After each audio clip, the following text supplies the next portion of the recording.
All right. Well, hey, good morning, everybody. Glad to have you with us here on this Thursday. And maybe it's afternoon where you're at. I know it's afternoon for my guest today, Patrick Moore. So, good afternoon to you, Pat, and to everybody else watching from around the country, across the world, wherever you're tuning in from today. Glad to have you with us. And today we're going to be talking about the Consolidated Appropriations Act of 2021. So maybe not the most on its face exciting thing to talk about or learn about, but actually this actually is very exciting in the respect that it's going to have an effect on our entire audience, right? Whether you're in HR operations, whether you're in finance, or you're a CEO or somebody else that's part of the C-suite or leadership, this is something that's going to touch every aspect of your business, really, as particularly as it relates to your benefits.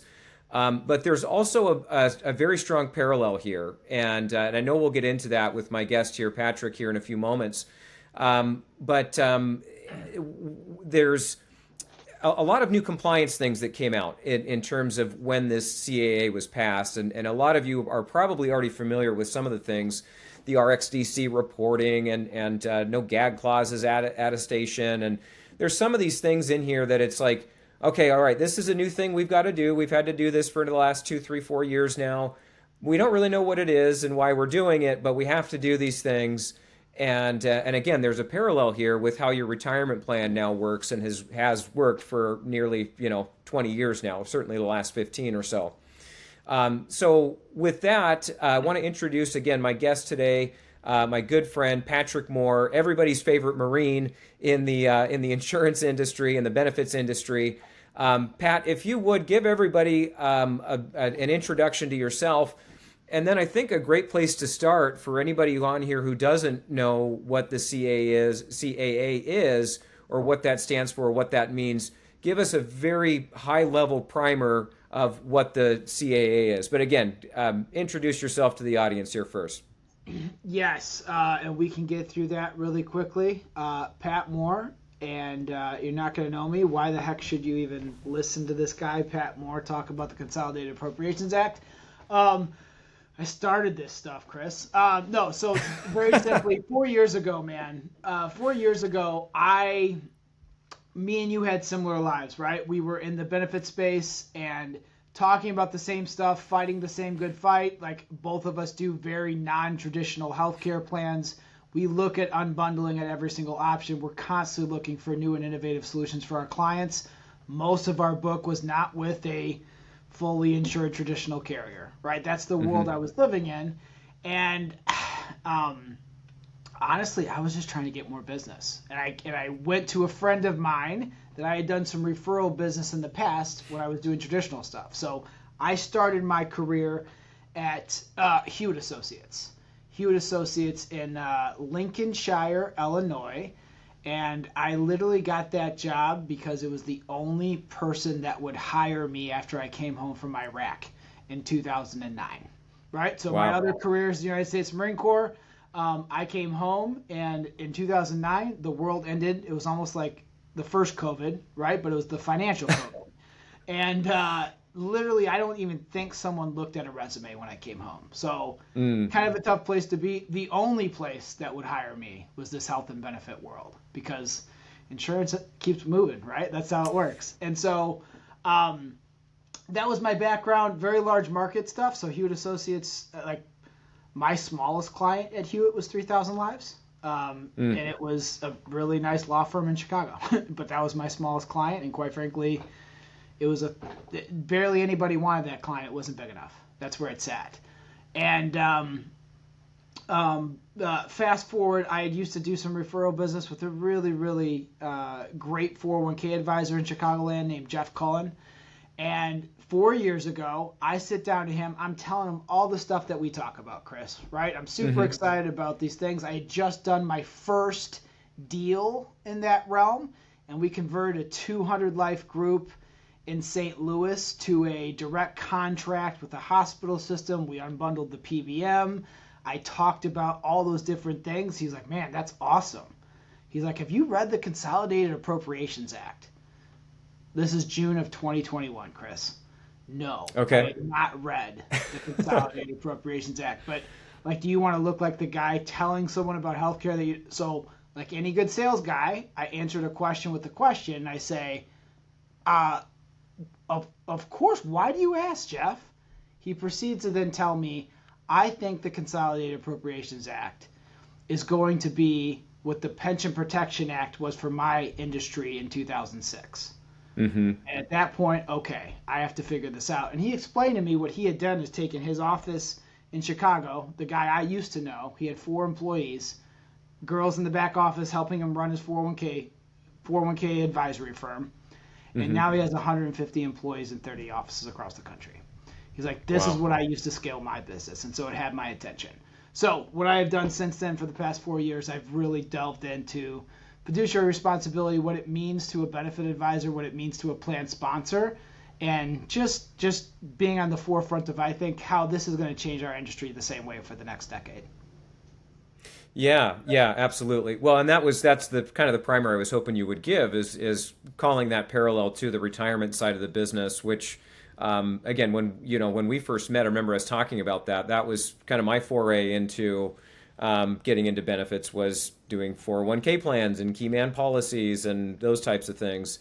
And those fiduciary responsibilities, frankly, that was a big piece of what we would talk about, right? Your safe harbors, your fiduciary, like setting up a committee to review the fund assets and the offerings and all these kinds of things.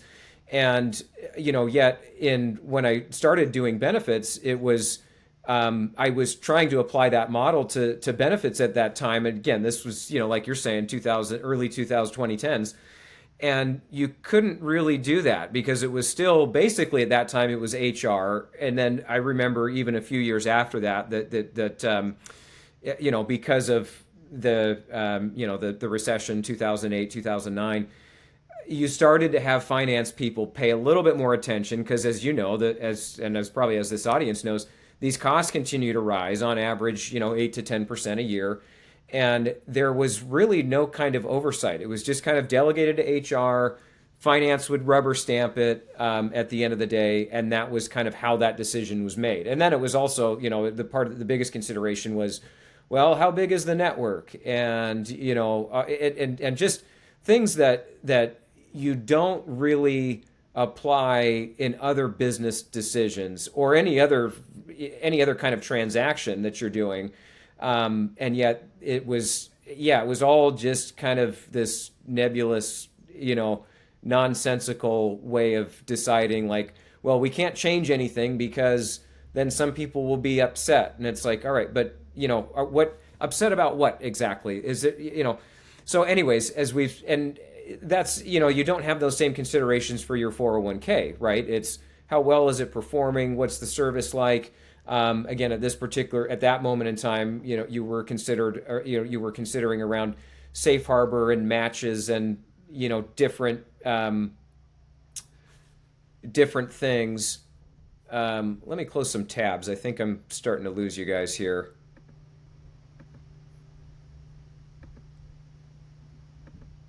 All right, am I back? You're back, brother. You're back. Okay. I didn't know if it Okay. was me or you. No, it The was me. I was the getting this student, the buffering audience thing. doesn't know you have the most beautiful platform for this. This Riverside platform is beautiful. But yeah, I didn't know exactly what happened Yeah, I had too many tabs open basically, so I'm going to close some of those and let you continue. So, anyways, I was there. monologuing there for a moment, but yeah. So, Pat, no, continue on. I think you teed it up perfectly with what you saw your friend Jeff do on the retirement plan side, and so you kind of have this blueprint. And I don't want to speak for the rest of the industry, but knowing each other as long as we have and having that same kind of circle of friends within the industry, there's a lot of people that look to you as the expert on this now at this point. So first of all, kudos to you. But share with our audience a little bit around what you've found as you've started to apply that retirement plan model that you saw your friend Jeff do to the CAA requirements and the fiduciary duties now that are placed on employers for their health and wellness plan. Yeah, and so it just makes me the, king geek. Is that what that makes me, Chris? I don't know if I should thank you for I that think or so. smack Yeah. you in the face. But yeah, man, what I would say is the things you guys have done, right? And so I know your audience is different, right? You get a lot of plan sponsors, you also get a lot of brokers because of just the influence that you have in the industry. But all that stuff you've had to do compliance wise the last 3 or 4 years, that's what this is all about. It is gag clause attestation. It is, hopefully you did your own broker disclosures and compensation and things of that nature. If you didn't, you should. But then it's also the mental health parity. It's the prescription drug reporting. It's all that stuff, right? That's been done. Mm-hmm. Here's the problem. Our industry bastardized it over the past 3 or 4 years. So even though you guys have been doing it for 3 or 4 years, no one's used it appropriately, right? We've just kind of checked a box in what was supposed to be done. And pretty much every carrier has emailed our plan sponsors and said, hey, you need to do, like in the first couple of years before this went into play, everyone was trying to figure out what was happening. Like, what do I do? Mm-hmm. How do I do this? Like the carriers knew this was not a good thing for them, but what they've done is just been really smooth about it. They send an email to your plan sponsors or to you that you forward on, and it says, can I do it for you? Because you have to do it. And they simply say yes. And you say yes as well. That is what has happened. And so the gag clause attestation, they've went into the HIOS portal, they've submitted everything for you, and you've never asked for a copy of anything they've submitted. That's where we all sit, right? So they've done all this stuff in the background, and most plan sponsors have never used it. And what I would tell you for the brokers that are watching this, when I tell this to a plan sponsor, it gets their head spinning, right? So I just, like, literally on Monday, I was meeting with a 8,000 life group, because these are the people that actually care about these things. And as I was talking, he's like, yeah, that's exactly what I did. And so that's what I'm telling the audience. An 8,000 life group, this is exactly how it worked for them too. They didn't do anything. Like, this was an Anthem group. Anthem did it for them, right? Anthem did their PBM reporting. They didn't have a copy of it. They have no idea what that looked like. When I showed him what a picture of one of those reports looked like, he was like, oh, so this is how I could find out how much rebates they actually got. And I'm like, yes, right? Mm-hmm. So these 4 things that were made to do, these were tools. Like, these were the government giving you a tool to actually provide and be a good fiduciary of this ERISA plan called healthcare, right? That is what it is for specifically. That's a big deal. Like, when you start thinking, I, plan sponsor, am the fiduciary of a healthcare plan, that's a weight, because I think we saw last December when the United Healthcare CEO got shot. I think you saw with just everything happening in Washington right now around the Make America Healthy movement. We could talk about Tylenol this week. There's literally something every single week with healthcare in this country. Yep. It's a big deal. Like, no one's happy about it. No one's happy about healthcare. Employees hate these premiums they pay for. The pricing doesn't make sense. And when you put the lens of fiduciary responsibility, that's a heavy weight, right? But it's simple. It's not complicated. It's just heavy. It is, in the 401k world, this is what I learned, right? They told me it was 2 pillars. It's prudence and it's loyalty. That is the basis of fiduciary responsibility. That prudence factor is kind of why everyone has a broker or consultant, right? Because it's not their main business. They don't know the intricacies of this world. Here's the problem with that. When you roll over to the duty of loyalty, that's where we get an issue. And that is our entire industry having a problem with prohibited transactions, right? It's when you are working for a plan sponsor inside of an ERISA-based plan, it's the idea that you can't have like a conflicting interest with that plan sponsor. Like, you shouldn't make money when they lose money, right? Like, that shouldn't be how the arrangement makes sense.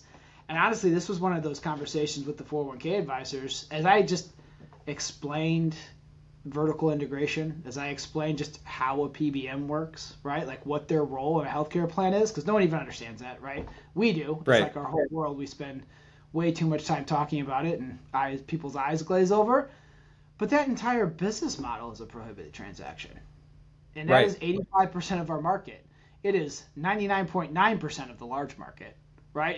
The biggest employers in the country have lots of problems when you actually break this down and start thinking about it. And it stays there.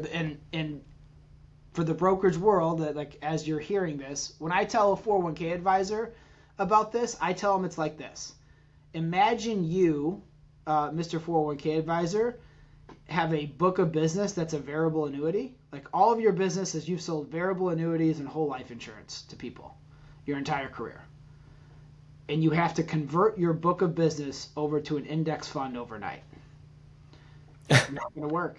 That is the employee benefits brokerage model right now. So Yeah. where everybody sits, they can like it or they can hate it. It is where it sits. That is exactly where we're at. And when I told him about how that world works, every time I explained any part of the healthcare world, the insurance world, he just said, "Pat, that's a prohibited transaction. You can't do that. Pat, that's a prohibited transaction. You can't do that."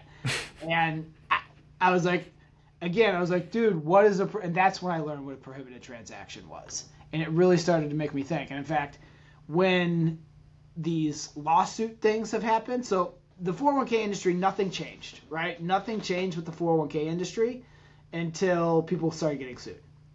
Like they heard Right. these things. That's kind of where we're at now, right? It's like, Yeah. okay, the CAA passed. We're 4 years ago, man. 4 years ago, I have felt like Noah building an ark in the middle of the desert, and I sound like a crazy person. I fully understand it. Like I completely understand it. The rain is coming. The rain is coming. That's all I've had to say. Like we're getting the droplets, right? We're getting these lawsuits that are starting to show that, yeah, this is how this market works. And if we're going to remain under an ERISA type of infrastructure to provide benefits for this country, like things got to change, including how the advisors get paid and work with plan sponsors in this country, man.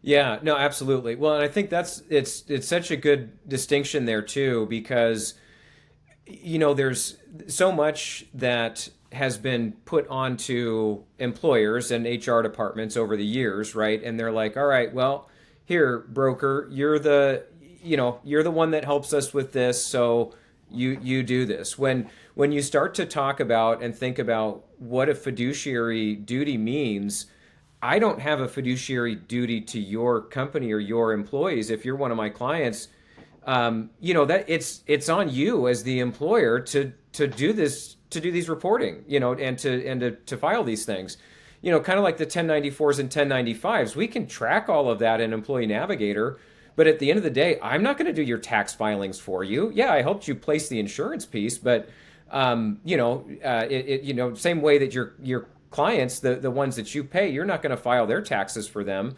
It's there has to be this kind of distinction, and I think that's part of maybe what they were thinking with the CAA, offering them some additional tools and different things. But ultimately, these requirements fall on the employer, and that's where we've seen, I think probably the most famous example. And I remember you and I were at a conference together when the news broke about the J&J thing back in early 2022.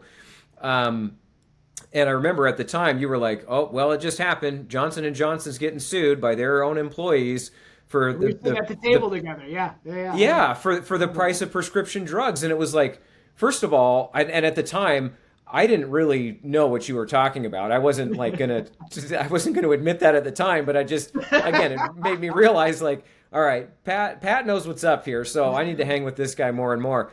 But also, it was one of these things where it's really ironic that you've got Johnson & Johnson, one of the largest drug manufacturers, that was being sued by their own employees for the price of prescription drugs being delivered through their health plan. Like, just wrap your head around that for a second. That just seems wild to me. And then the other thing that I think, which is where you were going with this, is what really gets people's attention, because drug manufacturers get sued every other week, right? I have to imagine, and there's been lots of stories on the fact that I think people distrust, as you say, larger health plan system as a whole, but also certainly drug manufacturers, and they're a lot of times the boogeyman. But the again, just it's so ironic that they were getting sued. But the other piece of that lawsuit that was brought was not only Johnson and Johnson was named, but their CFO, their CHRO, and then they had a benefits committee, which large companies would do, and even smaller ones many times have a benefits committee. Those people were individually named in the lawsuit, meaning those people were being sued as well. So, if I'm a large company, if I'm on the benefits board or something like that, it's like, oh, wait, this isn't just something that we can say, hey, Mr. or Mrs. Carrier, take care of this. Mr. or Mrs. Broker, you take care of this. I have to do this. Otherwise, my own, financial well-being is and my reputation is at stake here. And that, I think, is something that, is certainly going to catch the attention and certainly catch the attention of any large company's general counsel if they have to then start defending these individual employees and so on and so forth. So, it can get pretty messy pretty quickly if this is something that doesn't get addressed and that there's not some ownership of at the group. And, look, as a broker, obviously, I'm always going to try and help and do what I can and bring resources around whatever the case is, just like we've done over the years for COBRA or 1094, 1095.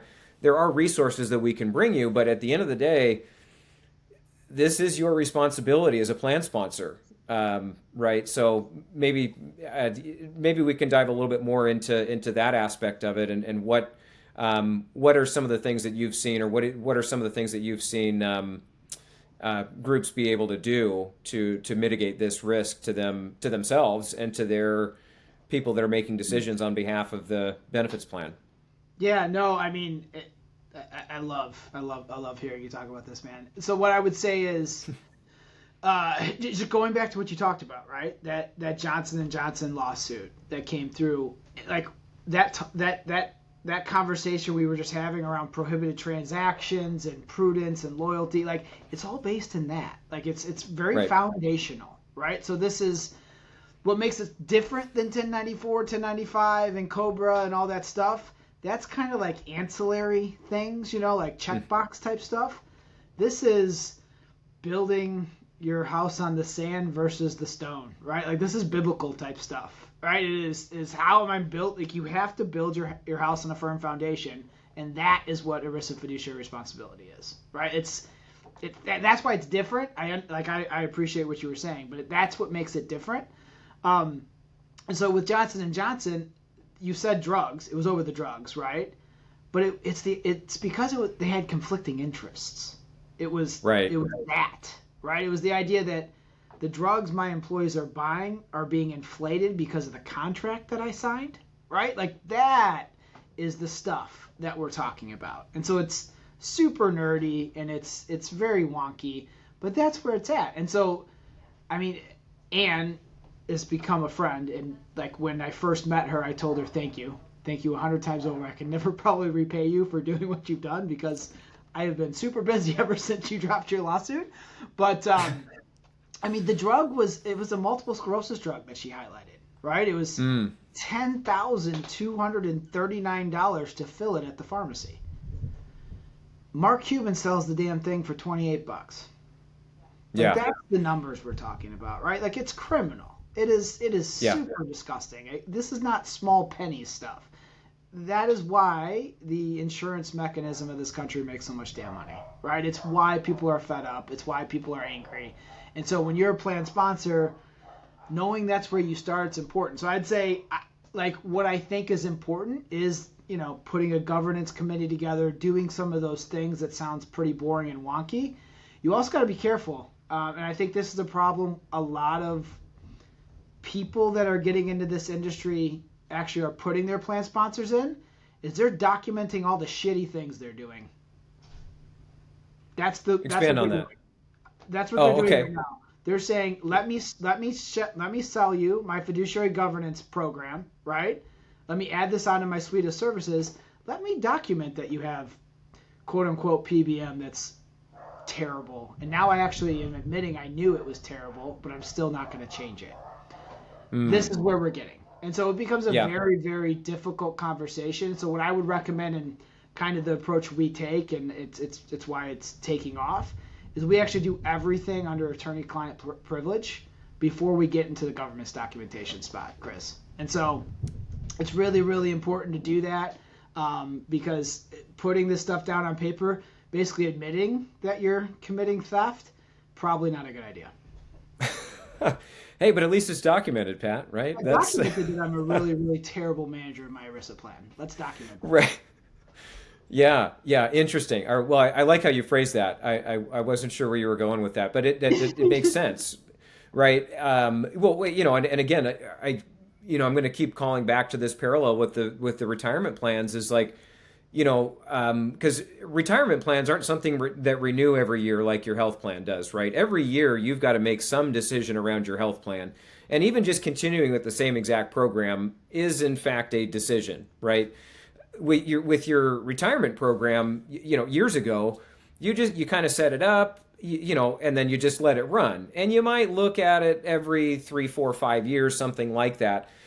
And the reality is you might make changes that often now, or it might even be less than that. But at least you've got a system around evaluating these funds and different things. And then what I saw working as a financial advisor and what I've seen others do even since then is they're helping to evaluate and pull some certain funds out, put other ones in, looking at those fees. So you're not making like these giant wholesale changes. In the past, with your health and wellness plans, I think that any sort of change, because it affects everybody that's on plan and everybody that's potentially going to come on plan, it affects everybody at your company. There's this tendency to want to just keep everything the same, right? That's easier for HR, maybe not so much easier from a budgeting standpoint, but also, it's a relationship business. You get to know your broker, you like them, you trust them, they take you to dinners and golf outings or, whatever the concerts, I don't know, whatever it is. And that's really all the consideration that you give. And I'm not, disparaging those things necessarily, but if that's turning your head away from your responsibility to your employees for having some of these checks and balances in place and, pulling out your PBM and inserting a different one, right? We just ran into this. There's a prospective group we've been working with, and where we started was with the prescription drugs. Was able to kind of just go through their contract, happened to be with one of the big three, pointed out a number of issues within that. They had, one very expensive brand drug, Enbrel, was on that plan. And again, we could source that at, I think 70% less than what they were paying now. And so, once you learn that, you can't unlearn that. And so it's like, okay, well, maybe we don't need to throw out the rest of this program that seems to be working, but clearly this PBM thing is not working for us. And we could potentially save, in their case, I think it was roughly $100K on this one drug. So it was like, yeah, we have to make this change, right? And that, again, document that. That is you being prudent here in that example of doing the right thing. And it doesn't, your employees aren't necessarily going to notice a difference except for that one person who's taken that drug, because now they're getting it at, next to nothing compared to what they were paying before. But that's an important consideration, right? Is that you've got to, because otherwise all of that spend that's taken place for that drug, that's affecting everybody else's rates, and who knows what else is being overcharged, right? These heavy hitters, those are the great examples that we all like to see. But this happens to be a group that was also 95% of the drugs that were getting filled through this program were generics. And when we looked at the generics, even the generics were being charged 25, 50% more. And so maybe it's not as big of a deal when you're getting charged $24 for something you could otherwise get for $12, but it's still, there's a gap there, and your fiduciary duty can close that by changing the program and saving on drugs for everybody else, not just for these big examples, the MS drug or Enbrel or whatever else is out there. So it's a really important consideration that you have to take. And again, you don't have to make a huge giant wholesale change. That's kind of the equivalent of, hey, this fund group or this fund family, they're charging really high fees and their performance isn't great. We need to pull them out and put something else in its place. That's the equivalent of changing your PBM, or, there's other examples we could get into as well, but that's one that just kind of jumps out to me. So no, I mean, you nailed it, dude. It's and that is like it going back to this parallel, right, of 401k. It is, they talk about 338 or 321 fiduciaries, right? That's where their brain goes and what they'll talk about. And then they learn that there is no such thing as that in healthcare, right? And like, oh, yeah, you guys don't do that? And it's like, no. Like, in fact, traditionally in the healthcare world, like we've ran from those type of things, right? Like it's not what we talk about, it's not what we do. But that is the world that you're speaking of. It's exactly that. It's looking at these things in detail. And yes, you are not fixing American healthcare overnight. You're not fixing everything probably about your plan overnight, but it is about really starting to do these things. I mean, the first thing you should start doing is start actually using the tools of the CAA. You can actually go through your contract and identify gag clauses, right? You can actually go through and work through those things with your carrier to put yourself in the right position, because you got to start. Like, it just continuing what 85% of most of the country does, which is renew with the big four, whether that's an ASO or a fully insured arrangement. It's just not going to cut it long term. And so we're still so early in it. Like you talked about, in 2022, it's like it felt like you were behind, but we're still in the first inning. Like we're maybe the second inning. Maybe we're there. But 10 years from now, it's going to be a different game. And with AI technology, with the transparency files being easier and easier to use, like plan sponsors are just going to be in a whole new level of actually arranging this. And so the advisory world that partners with plan sponsors and makes it transparent and embraces some of this stuff now are the firms that are going to win. Yeah, absolutely. And I don't know about you, but I know that I bring this up with prospective groups in the market and stuff like that. And our existing clients too. But obviously, this is I've used this as a leverage point to continue a conversation or to win business, or to just kind of create that wedge in that, there's plenty of brokerages out there that are not talking about this at all. I mean, maybe they're like, oh yeah, we got this gag clause attestation or the RxDC reporting. Then they, like you said in the very beginning of this, they forward the email, right? And that's the, and then they're like, hey, it's not, I can't do it. This is your responsibility as an employer. And it's that is true, but it's also, you've got to be really talking about what these consequences could potentially, look like as well. And I don't think a lot of them have wrapped their heads around that. Frankly, there's, and as you mentioned too, there's so many prohibited transactions that exist with it, and it's, what it comes back to is the incentives. And I've talked about this for years, where it's like, look, the insurance carriers have a misaligned incentive with helping you reduce your costs. And that goes back to the medical loss ratio. And I don't want to get on mission drift here and totally shift this conversation, but that's a whole nother separate conversation. But again, the way that you're financing or who you're purchasing insurance from already has an inherent misaligned incentive. You've got then the healthcare systems themselves, that they're businesses too, whether they're nonprofits or, all these kinds of things. At the end of the day, they're businesses, poorly run ones, I might add, but they want to charge more each year. They've seen increasing costs. They've had to absorb, their own, and again, they're businesses, right? So even if they're not for profits, there's a misaligned incentive with providing access to high quality care and spreading their patient load across everybody that's part of their system, right? So there's a misaligned incentive there, even within where you're actually going and getting treated, where your people are actually going and getting treated.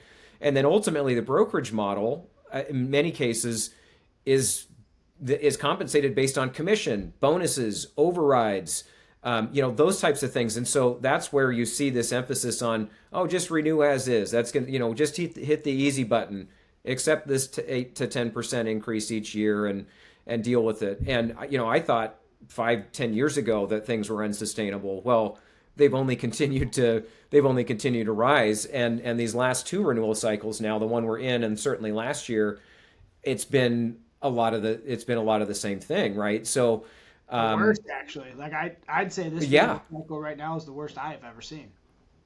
Yeah, same. And I thought, after last year, we kind of have these cycles every, 4 or 5 years. And I thought, all right, well, maybe going into 26, it won't be as bad. And to your point, yeah, it's only gotten worse. And my point is, there's, and you and I are a little bit different, and certainly any of the brokers that are on this call are different. But there's a lot of brokers out there that all they're doing is they're hunting BORs regionally. They're not thinking nationally. First of all, what's taking place with ERISA and what's taking place with the CAA, and they're just hunting BORs. They're not necessarily trying to act as a consultant or help you understand what your responsibilities are as a fiduciary. And so I think where you started, and then I kind of piggybacked on that, I think it's a perfect kind of segue into the next portion of our conversation here. But what do you see as the future? You mentioned 10 years from now, this is going to be the norm.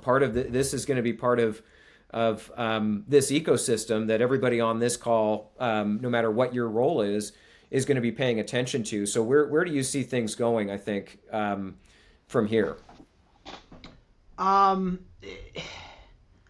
Like if Pat Moore could put on a look into your crystal ball, Pat. Rub the crystal ball, right? If Pat Moore could do that, I see a world that mimics the 401k world, right? I see a world where you do have a 338, 321 oversight to the plan consultant.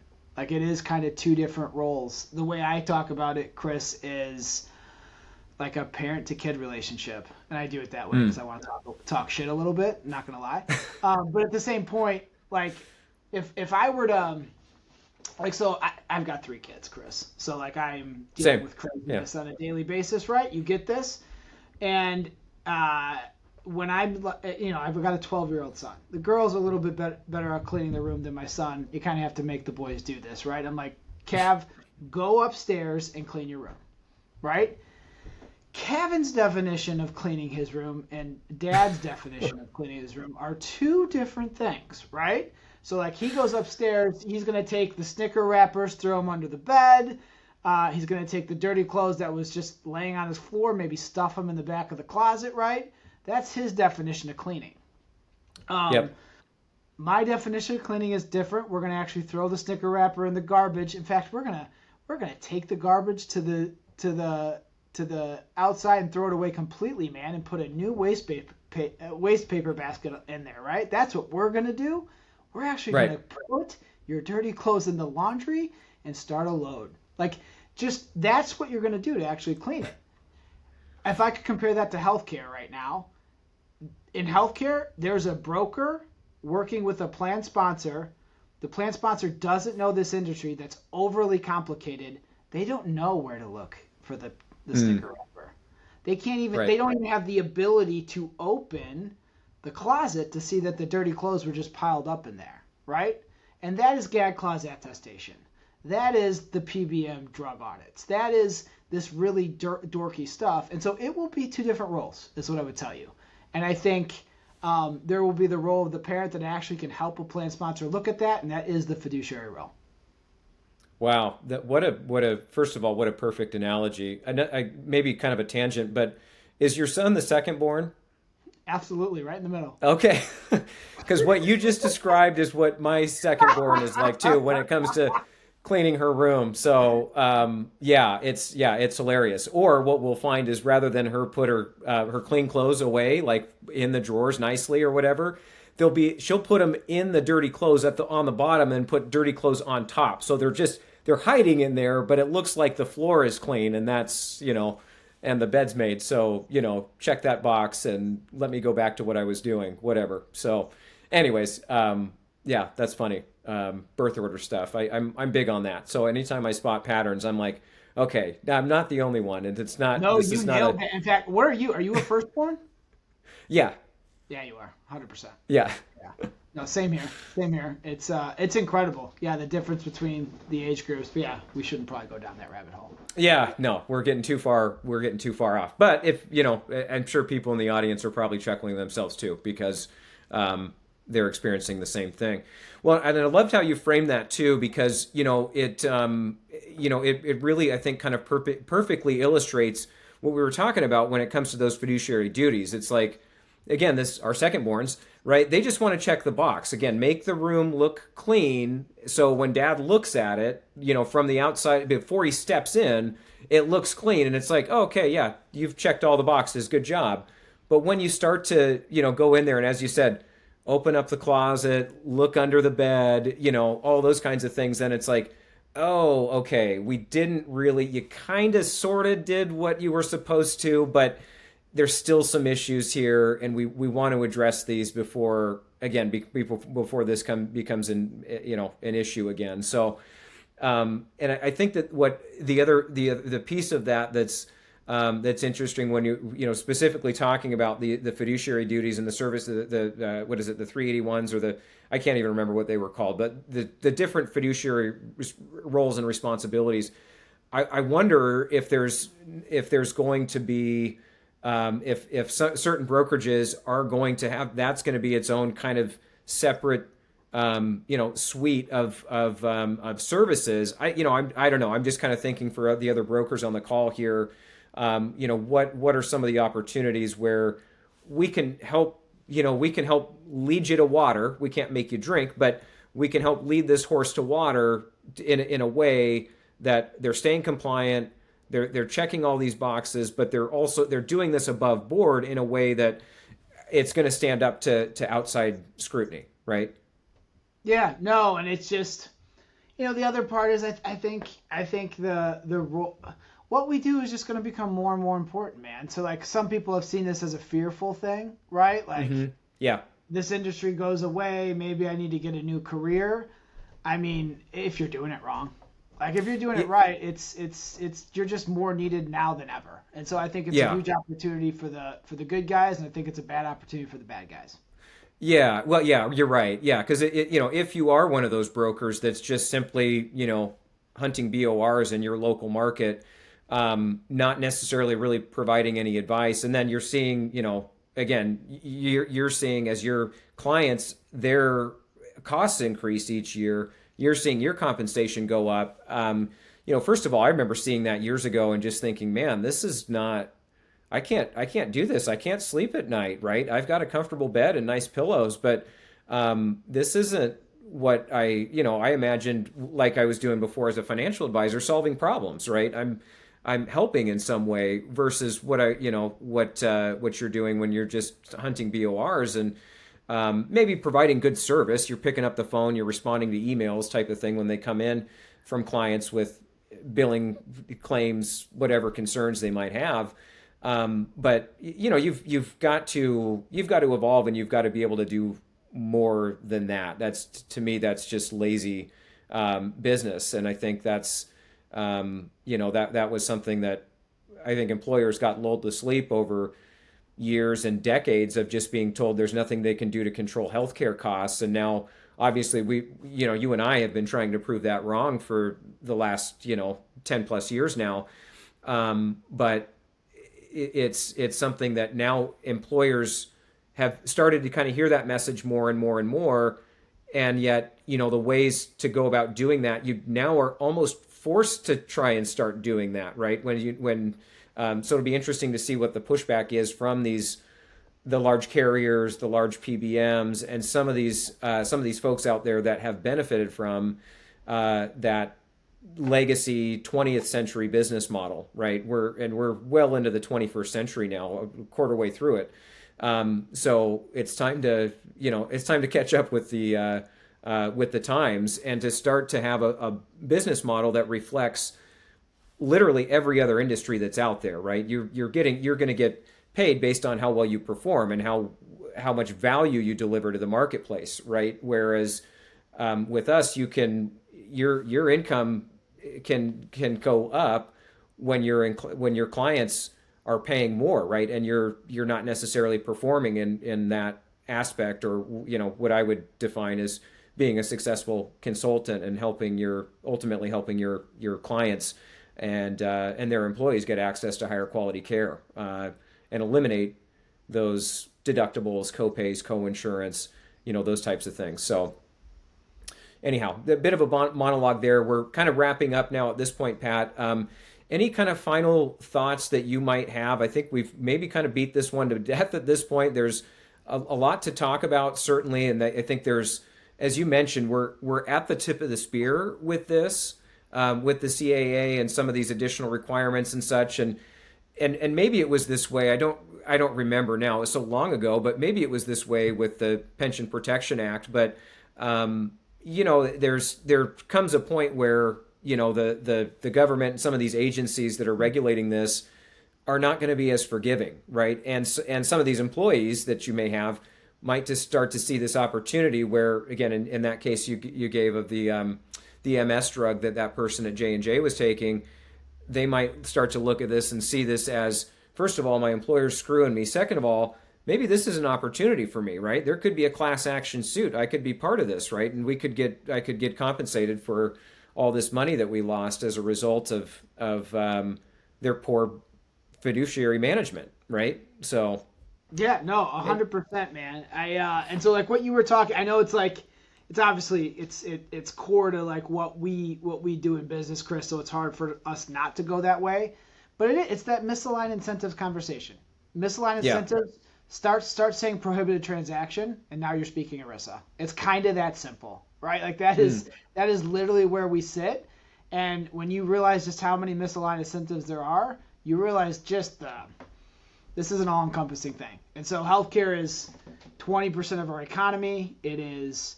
I always tell people that literally the Department of Defense spends more money on healthcare for the Department of Defense than they do on the entire United States Marine Corps.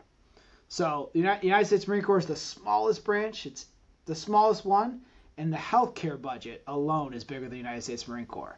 And so many times the government have actually tried to eliminate the United States Marine Corps because they're like, well, we don't need Marines, right? We have the Army, we have the Navy. Like, we don't need this like in between thing. I see it as a national defense thing, right? Like that's how I explain it to people. I'm like, literally, we could lose the United States Marine Corps over the cost of healthcare in this world. It's a problem. And so what you said about it's no longer just about saving money. It's like you can save money, Mr. Employer. You can, like, plan sponsor out there, like you could save your company money, but you could also help your employees. You can also mitigate your own risk because, like, fiduciary risk it goes outside of the in-corporate veil sometimes, right? And so that's another part of this. You got to look into your insurance policies and things of that nature. But you're in a place where you can make such a big difference from a macro level, from a micro level, and at the end of the day, I mean, we're over $25,000 per family in healthcare costs. Yeah. Like, I don't care how much money you make, no one can afford $25,000 to buy health insurance for their family. Like we're at a breaking point. It hurts to cut these checks. Employers can't keep up with it. They're passing it on to your employees. Even your executives making $150,000 a year, they can't afford the $1,500 you charge them a month. They can't. Yeah. You are actually jeopardizing their ability to do anything. And you actually taking this seriously probably could change the trajectory of every single employee you're working. It probably saves the retirement gap that we're dealing with. So if any retirement plan spot or like retirement guys are listening to this too, which is the folks that I work with quite a bit, this is why they don't contribute to 401ks. They don't have any money. They literally, right. Like, Yeah, once you have a family, every last dollar goes to your health insurance premium. And every time your kid breaks their leg on a soccer field, right? Like it's all your extra money. And once people understand just how big of a stake the healthcare dollars are, you fix healthcare. I really think we do a lot to change our whole economy. I agreed. And again, we've been conditioned to think there's nothing we can do to control healthcare costs as people that are running companies, HR, finance, or or anybody else. And this is an area that we have control over, right? What we don't have control over is what interest rates are going to be next quarter, right? Or we don't have control over the cost of housing. It used to be years ago, the cost of of a house would be maybe 2 to 3 times somebody's annual income. Now it's like 7, right? So when you start to think about all these other costs, college, all these other things, right? All these other things that have the costs have gone up and up and up, and you have very little control over those things. This is something, and particularly people on this call do have the ability to have some control over this. And I think that's kind of what I want to leave people with is that yes, there's some additional responsibilities that you have, but anytime you're given additional responsibilities, I remember this. My oldest is 16, so going back to an analogy using our kids, it's like, hey, look, you're 16, you've got your driver's license, this is your car, this you're going to drive this. With this additional responsibility comes opportunity, and that's the other side of that's the other side of that sword is that yeah, you've got this additional responsibility, but if you're doing this correctly, if you're not just stuffing.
Yeah, and I think I could leave with this. I think there's call out to any plan sponsor. I would reach out to your retirement consultant too, and also like the retirement consultants that are at the big shops in this country. I was at the Institutional Investor conference last week in San Diego.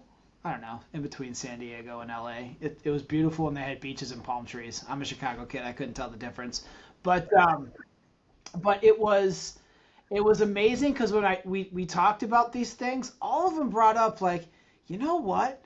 For some reason, like if I ever paid cash at a doctor, it's always cheaper than when I run it through my insurance. And then they're like, holy shit! Like it opened up to them, right? And because they're not attached to any of this, they pick it up quicker. When you're in this world, you're just like, you can't change it. There's nothing you can do about it. It's like, no, almost every single transaction there's an opportunity.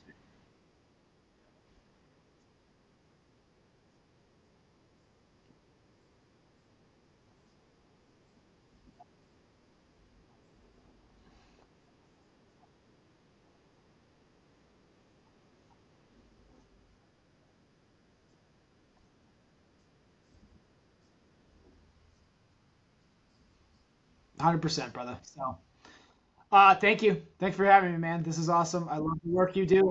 I love your dedication to putting out this content, dude, because I know it's a ton of work.